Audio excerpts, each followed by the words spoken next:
Hi everyone.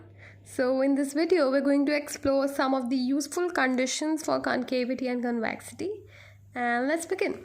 So the first one is, if f and g are concave function and there are two scalars a and b both positive, then sum of these concave functions as a linear combination of concave functions, that is af plus bg, will also be concave.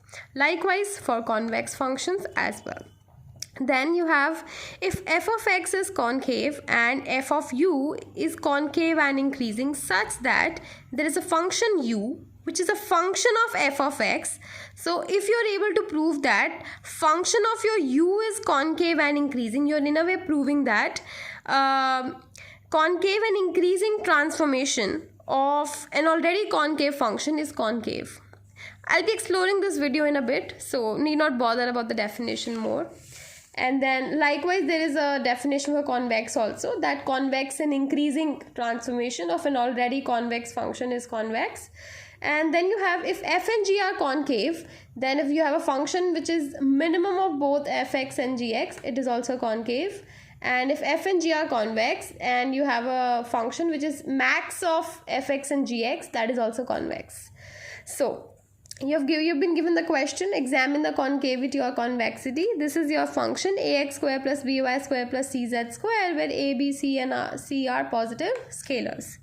Now if you notice carefully, x square, y square and z square are all convex functions. Okay, and if a, b, c are some scalars, what does this indicate? This indicates a sum of convex functions, and we know that a sum of convex functions is always convex. Next is, so we begin that the function is x minus y minus x square for all x and y. Part 1 says, show that the function is concave. Now to show that a function is concave, we studied in my earlier video lectures about concavity conditions, so I'll just proceed. You find out the Hessian matrix, so the elements in Hessian matrix a, b and c, by first finding out fx, that will be 1 minus 2x, then f of y will be minus 1, then fxx, which is partial derivative of fx with respect to x again, then fxy and then fyy. We call fxx as a, fxy as b and fyy as c, such that your Hessian used to look like a, b and c. This is fxx, fxy, fyx, fyy. Fairly easy. Okay, now once you have this Hessian and once you have these elements, you only need to check the signs. Your a is negative and determinant of Hessian, which will be ac minus b square, will come out to be 0. Okay, so in a way I can say that the determinant is greater than equal to 0 and a is negative, so condition for concavity is fulfilled. So your function f is concave, hence proven from the a and Hessian's sign. Now next part says, show that e to the power minus f of xy is also concave. Okay, so minus of e to the power minus f of xy would be minus of e to the power minus this functional form. Now let this be g of xy. Now if you can prove that this g of xy is actually a concave and increasing transformation, you can clearly say that this g of xy is also concave. So all you need to do is now prove that, number 1, this is strictly increasing, and number 2, this is a concave transformation. Okay, now g of u can be written as minus e to the power minus u. You have to write this new function as a function of u, okay, where u is f of xy. Don't write it in terms of x and y. Okay, so gu can be written as minus e to the power minus u, and in order to prove that a function be increasing or not, I have to take the first order derivative and prove it greater than 0.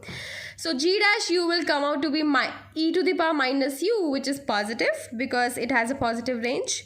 And then, so this is proving that my g is strictly increasing. So I'll mark it as my first result. Then I have second order derivative, which comes out to be minus e to the power minus u, which is negative. So this shows that if second order derivative is negative in function of one variable, we say that the function is strictly concave.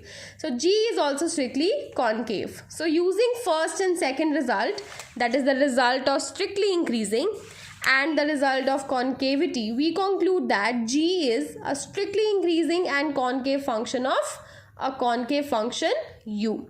So if you have an concave function of U, okay, in a way it's okay. So basically what you had initially was a concave function which is f of xy, that is U, and then you make another function that is G of U, and then you prove that this G of U is strictly increasing and concave. So that's enough to prove that this G of U is also a concave function.